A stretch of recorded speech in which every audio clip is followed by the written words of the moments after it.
मुस्लिम league नून के रहनुमा हमजा शहबाज ने कहा कि बर वक्त इंतखाबात होने चाहिए। ये इंतखाबात मुल्क की तकदीर का फैसला करेंगे। ऐसे इंतखाबात होने चाहिए जिस पर कोई उंगली ना उठा सके।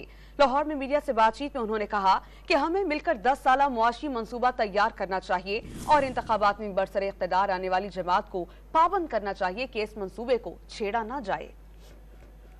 हम सबको मिलकर, तमाम सियासी जमातों को मिलकर, तमाम वकला बरादरी को मिलकर, तमाम बिजनेस कम्युनिटी को मिलकर एक 10 साला मुआशी मंसूबा तरतीब देना चाहिए और जो भी इलेक्शन की सूरत में जो भी पार्टी बरसरे इक़्तिदार आती है उसको पाबंद करना चाहिए कि 10 साला मंसूबे को कोई छेड़ नहीं सका।